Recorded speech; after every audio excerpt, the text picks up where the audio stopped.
Hey guys, thanks for being here. This is Marie of Living Felt, and in this video we're going to show you how to wet felt your very own cobweb scarf. This is a great beginner project. It's super fun for gifts and it's very easy. And one of the things I love about it is it breaks a few of the rules of wet felting, making the project really fast to get great textural results that are always one of a kind. So check out this video for free wet felting a cobweb scarf and you'll be on your way to making your own very soon. So here's a look at the fibers used in today's scarf. This on the left are materials from our Wet Felting a Cobweb scarf kit. It includes a lovely merino silk blend in a nice long length, complementary colors in merino top, and now I'm holding up some Tessa silk and then some sari silk waist. All of this on the left is included in the kit, and you'll see we'll have some left over. And then I also brought in some of my own yarns. This is a recycled sari silk ribbon, just some, I don't know what yarn that I picked up before, and then hand spun yarn of my own, just funky, chunky yarn. And then I'm incorporating just a few locks in the mix as well. So these are the fibers we'll make our scarf with today. If you decide to get a kit from us, you'll see that each kit is different. They're all handmade, and it is really fun to bring in some of your own yarns, so dig into your stash. I'm setting up my table, just working on a 6-foot table today, spreading out 2 towels and then our super bubble, and we'll go over the rest of the tools later in the video when we get to that point. We also did this video live, and I showed in that video how to work in a smaller surface if you have like only 4 or 5 feet or even less. So you might check out the live video as well. Right now it's on our Facebook page, facebook.com/livingfelt, and we'll also upload that to YouTube. So the first thing we're doing is just spreading out our fiber, and I'm going to stretch it all out and thin it all out in this little segment. So you'll want to have it all in one length, at least the first time you do this. Take your time and just stretch out the fiber. Be real gradual about it. What we want to do is really thin it out and not leave any great big bare areas or holes. We're going to come back and create holes in our layout. The fibers are going to kind of crisscross and drag across each other, and that's absolutely desirable. Normally when we wet felt, we have to pull off little bits of fiber and shingle and lay it all out. But one of the things that makes this project so fun is kind of skipping that and getting a really fast layout. Now, if you're a person that likes a lot of control in your design and really straight edges, this probably isn't an ideal project for you. This is more for people who like something really organic, maybe even a little ratty in some parts if that's how you choose to make it, and just a little more funky. So this isn't for people who need a whole lot of control. This is for people who really like to let go a little bit.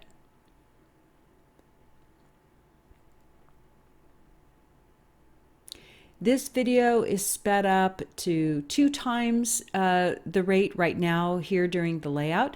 And then as we get to the rolling and such, it'll be at the 4-time rate. So I don't have any music queued up for this now. You might want to play your own music, and you might just decide to jump ahead if you're following and don't need all the detail. But we do show you everything in this video. We just speed it up. The live video was just over 2 hours and included the, greeting and hellos, and we did finish it. We did finish the scarf. You will see slightly different felting methods in this video and the live video, and I just like to break that up so you can see there's not one way to do something. Take your time on this part. I spread mine out anywhere between 10 and 12 inches wide. And then you will end up shrinking that width close to 50%, about or close to 50%. The length is actually going to shrink a lot less.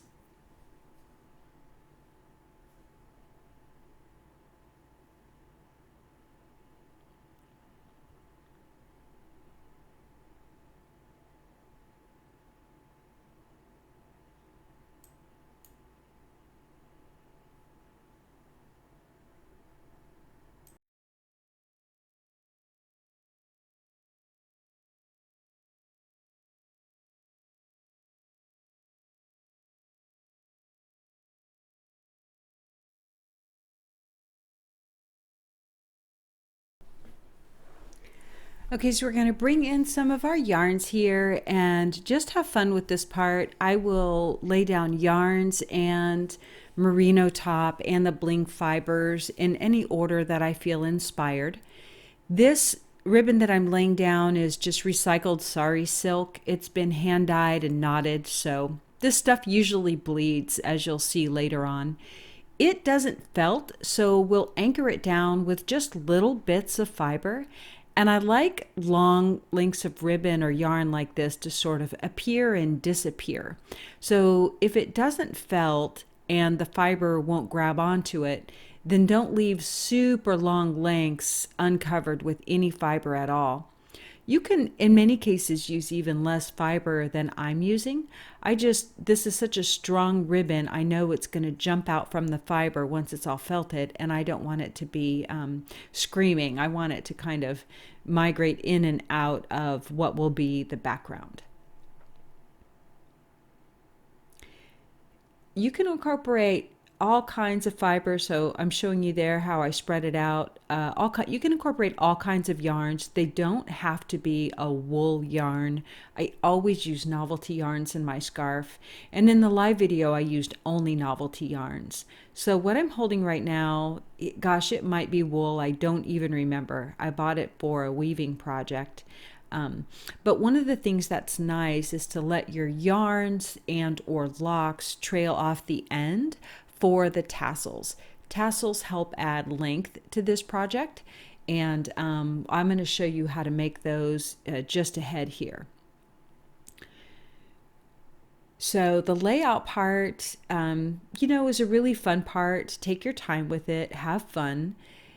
It's nice to lay out your complementary fibers, whether they're what I call your luster fibers or your bling fibers, not just in big chunks. Since the background is kind of striated, you might stretch out those fibers to some degree too, so that it feels more homogeneous. Sometimes the tendency is just to put down chunks and then it looks like a bunch of, just kind of splotches on there. So play with that idea. This is the sari silk waist, which is actually sari silk fabrics or clothing that have been shredded into little bits, but it's 100% silk, and then it has been dyed. And this stuff just adds beautiful luster. You really don't have to trap it down with additional fibers, but you can if you just want to help it, migrate or blend a little bit. But you can also just lay it right down there on the wool and the wool will grab onto it. Even though silk doesn't felt, wool, especially a fine fiber like a fine merino top, and silk fibers play very well together. This is the some more merino top that I'm laying down there in a complementary color. The merino silk blends that we include in our kit have variegated color. Some have dyed silk and some have undyed silk, and they just lend to themselves to such a great outcome when you're able to use the design in its full length, like stretch out the full length of the fiber like this. I'm sure they were originally designed for spinning, but for felting, if you can lay them out like this instead of shingling them, you get all their glory. On the right side of the scarf, I'm really doing the same thing I did on the left side. And because the two ends will be next to each other, I usually try and make those at least similar. On a scarf like this anyway, that may not always be the case. If you're using locks, then wool locks or mohair locks, whether you have something that felts or doesn't felt, I usually do cover the cut ends with a little bit of fiber. Mohair tends to sit more on the top because technically it doesn't felt. And really long wool locks may behave similarly, like a Teeswater or something, which I am working with in this video, but I only use the Teeswater on the very ends that are going to stick off. So if you have shiny locks or hairy locks or something like that, you may want to trap them down with just a little bit of fiber going across them if you're using them in your design.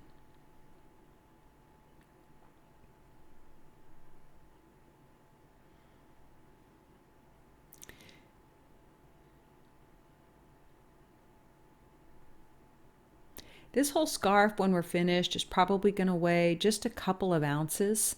Have fun with the shiny stuff. It really does look quite different once it's felted and all clustered together, and it'll look much different once it's dry. I'm showing you these ends. Don't fuss with the ends too much now. What we'll do is you can even leave them in just a big clump, but after we've rolled a little bit, that's when we're going to separate them out and make our fringes. This is one of the Teeswater locks I mentioned to you, and I'll just cover up that cut end like I mentioned. The cut end is the blunt end. You'll notice that one end of a lock is kind of blunt and one has a little bit of a taper to it, sometimes a very obvious taper. So it's the blunt ends that you should really cover up with fiber. They tend to want to stick off. This is my hand spun yarn. Pardon my feet in this video. This is my hand spun yarn. It's just a funky thing that I made. I just like making yarn for felting with, and this is all wool, maybe a little bit of bling or Angelina fiber in it. And the reason I cover it up is because I don't want it just to sit right on top. I want it to kind of blend into the whole vibe of the scarf.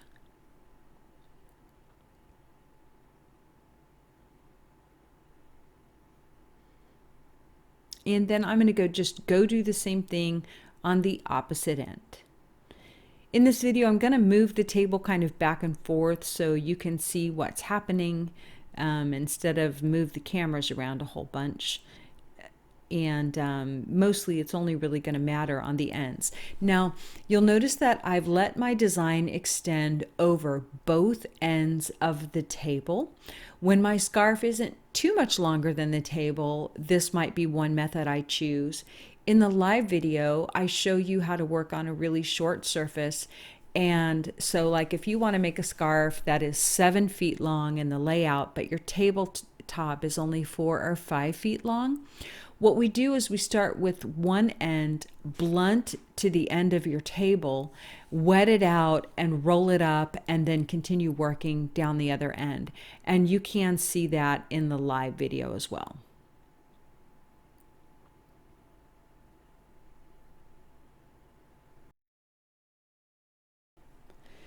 The live felt along that we did for the cobweb scarf is, as of this recording, on our YouTube or on our Facebook channel at facebook.com/livingfelt. We will upload that to YouTube with very little producing. We like to upload them in their entirety so that people who are brand new can really get all the information that they like. Plus, it's fun because people ask questions during those live videos, and then for people who are just learning, it's a great way to get their questions answered as well, because they're almost always the same. So before we start wet felting, we're just going to gather up all of our fibers so that nothing is left on our table so that we can wet out and dry. And that's what's left over from my scarf kit. Plenty in the kit. A quick look at the tools. I have some cut up t-shirts for ties, our olive oil soap, ball broth, 1 mil plastic, old towels, and I'm going to use some wet felting mesh also. In the live video, I use both mesh and plastic as well. It doesn't really matter which you use. We just want to cover the top of our scarf completely. and you'll see, and you could cover the top and the bottom too, which I do in the live video. So there's lots of different ways to do that. I also like to wet out with a sponge sometimes. So however you like to work is fine. And if you're brand new, well then try different things and see what you like. We're adding soap and water to our scarf at the same time. I always add some with my hands. The difference between this recording and the live video was, in the live video my water was just way too hot to put my hands in it, so I added soap by running my water over my soap. In this case, my water had cooled down some. We just want to wet it all the way through. Water helps us get the air out. The soap helps the water kind of stay in. It also affects the pH and helps the fibers open up a little bit. So now I'm using my mesh just to press all the water in and the soap in, and I'm not really rubbing, I'm just flattening out the entire thing and making sure that it's all wet. If you only have plastic instead of this mesh, we sell this in the shop. It's just a polyester mesh. I love working with it. It really doesn't stick to the wool very much. But if you just have plastic, then add plenty of water, put the plastic over the top, and then press it all down so that all the soap and the water goes in and all parts of it are wet. I'm accentuating some holes where I want them, not too many, and in some cases there's still fibers stretching across the gap, and that's totally okay. You can go back and accentuate them after we roll, kind of like we'll do with the fringe. Just we'll really mess with the fringe after we roll a few times.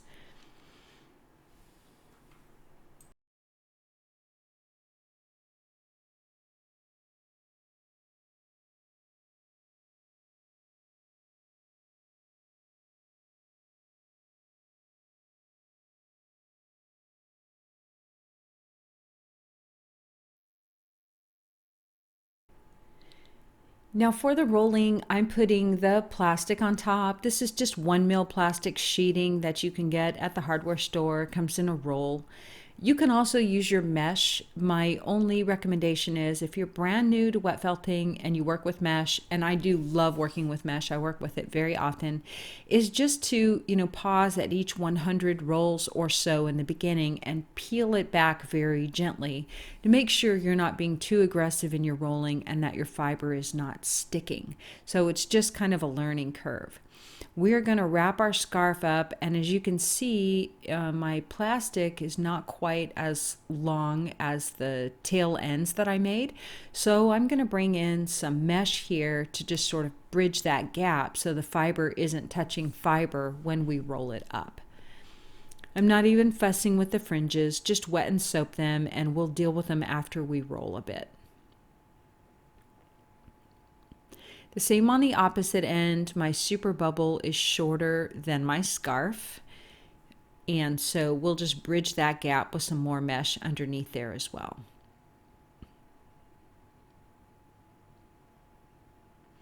I'm roll either 100 to 200 times from each end. And this is kind of how I roll. I roll like 25 times. I give the bundle a quarter turn, and then I roll 25 times again. If you're using mesh, I'm going to encourage you to unbundle it at 100 and peel back your mesh to make sure the fiber's not sticking. I think in this video I stopped at 100 rolls and then messed with my fringe and did that twice. And in the live video I think we did 200 rolls. Ultimately you're still going to have to put in the time. It doesn't matter if you do it in sets of 100 or 200 or 10 minutes at a time or 20 minutes at a time. It's going to take as long as it takes to felt, and you'll start to feel it as time goes on. So let's play with our fringe. And what I like to do is roll it in my hands like you see, with my fingers going the same direction as the fringe.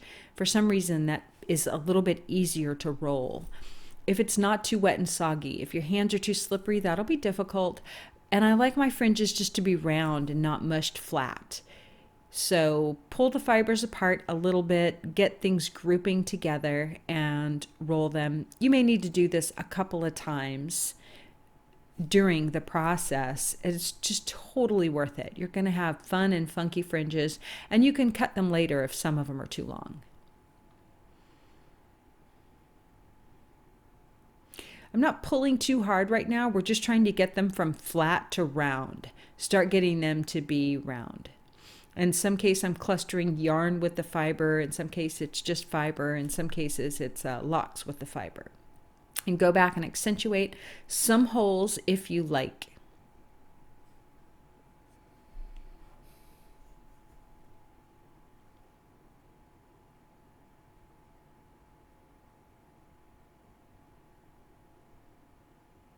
I'm just going to flip it around and work on the other side so that you can see I'm doing the same thing rather than go and work down at the other end. When you have plastic or super bubble or whatever, it's real easy to manipulate your project and move it all around. So you can see here the whole end just looks mushed out just like the other one did, maybe even a little bit more. And I just gingerly pull the fibers apart and start to create kind of a fringe.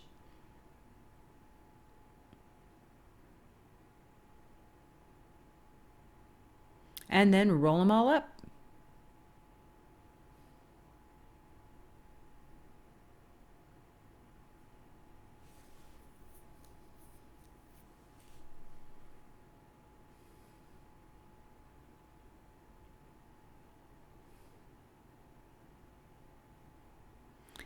The fringes do really add a fun length to the scarf, and if your scarf gets too short, having the fringe there really helps just to add that length, but it also really adds interest. In a funky scarf like this, it really adds a lot of play.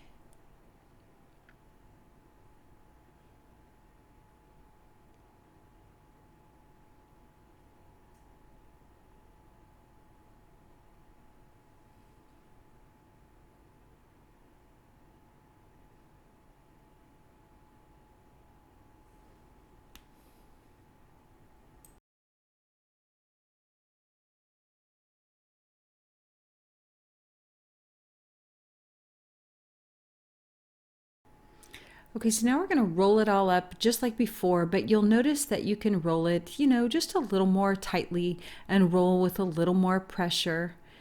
Ultimately, as I said, you're probably going to roll 200 or 400 times from each end of the scarf, and then we'll felt it some more by hand and roll it side to side.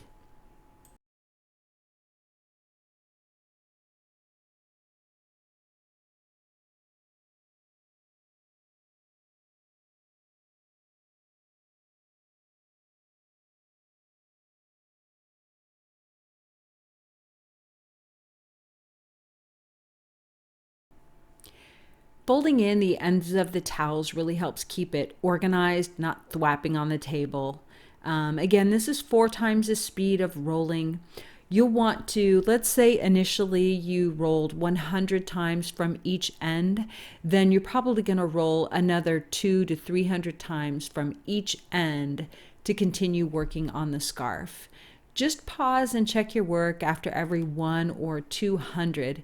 If you're using mesh, pause more towards 100. If you're using plastic, you can easily roll, 200 times and then just check your work.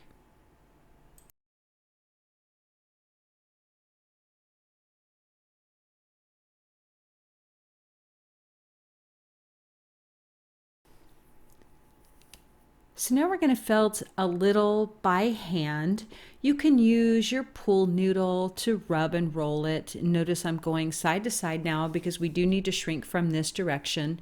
This is just going to help me get everything nice and flat, laying down and smooth out any wrinkles. And then I'm going to wet and soak my hands and actually rub on my super bubble. If you just have regular bubble wrap, that'll work too.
So my hands are wet and soapy on top of the plastic, and we're just using the bubble underneath to further massage the fibers. And notice that we're mostly going side to side and then a little bit in circles as well.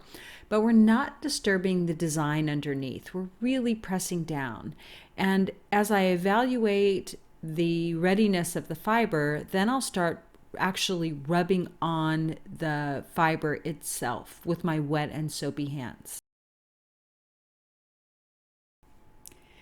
At this point, all of the fibers are starting to lay down. They're laying down really well. My hands are very wet and soapy. I'm really gliding across the surface and I am massaging them onto the bubble. I'm further just smoothing them down. What's not happening is the fibers are not pilling under my touch, meaning they're not getting roughed up. And none of the design is moving. So I already had to roll at least 400 times to reach this point and really get all the fibers to kind of mash together, or in other words, felt together, migrate together.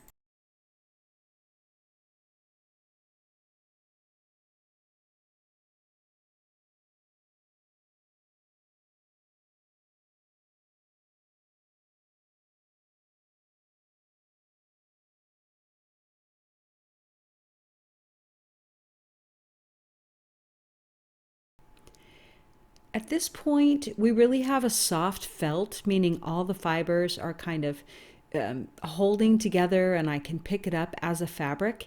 And I'm going to do what's called palming, and that's really my bottom hand underneath is stationary while my top hand presses and rubs against it, and I work across the entire length of the scarf.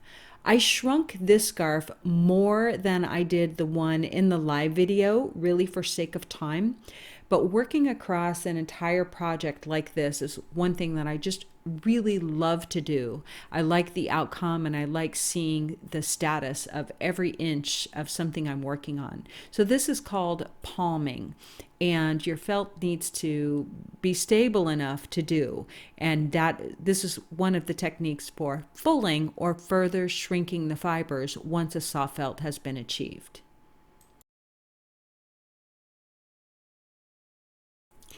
So now we want to shrink the scarf a little more in the width from side to side.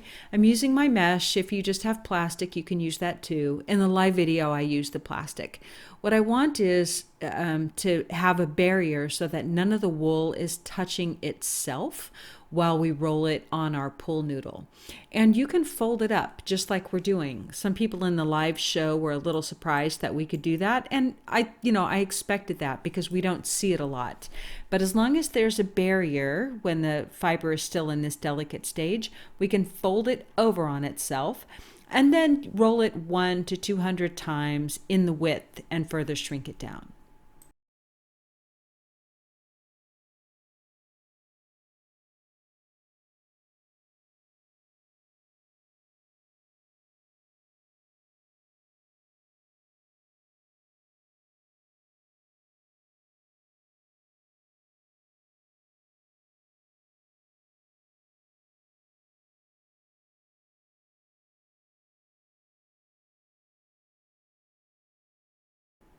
Now, as you might know, this technique for fulling is called throwing.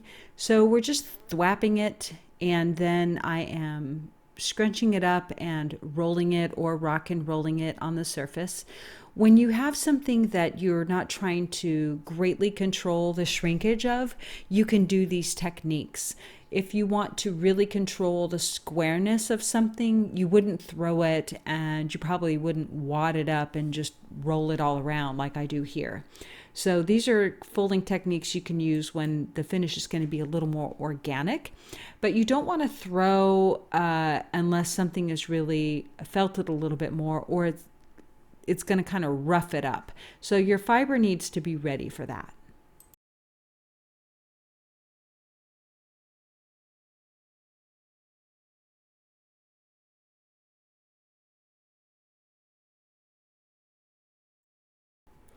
We're going to do one last plunge in the hot water, and now you see my water turn purple there. That's from the Sari Silk ribbon, which I said pretty much always bleeds. So if you buy any of that stuff in your travels, just be mindful. It always runs. So I'd like to heat it up and just do one final shrinkage, and then we're going to rinse all the soap out. Soak it in a pan with water and like a 1/4 cup of vinegar for about 15 minutes, and then spin it dry. So this is our finished scarf all spun out. In the live video, I show you my spinner. A couple of people asked me about that. I have what's just called a spin dryer, and when you do a lot of fiber art or dyeing or washing a fiber, having a spin dryer is just so helpful because it just pulls all the water out. And I'm going to run the whole scarf in front of you here so you can see the fun textures and colors and sheen that we got from what we did together today.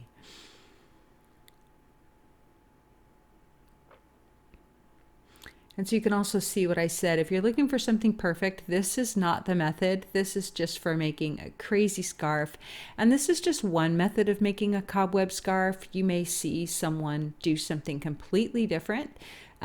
This is just the way that I like to use. And if you do happen to get our kit, not that you need it now that we've showed you everything, the written instruction is also in there. So although my methods have changed a little bit over the last 10 years, it's basically the same idea.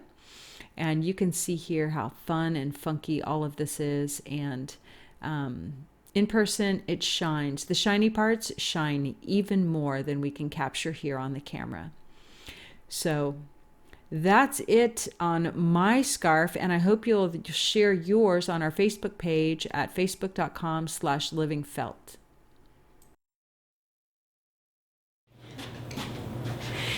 Hey guys, thank you so much for watching. We appreciate you. If you enjoyed this video, if you would like more wet felting and needle felting tutorials, hit the subscribe button so you'll get notified every time we put up a new video. And join us on Facebook at facebook.com/livingfelt. We go live almost every week. We call it Woolly Wednesdays. It's Wednesday at 2 p.m. Central, and we answer your woolly questions in our Woolly Wonderland. We do live demos and tutorials there as well. And hey, you can even win fun prizes. So thanks for watching. We'll see you next time.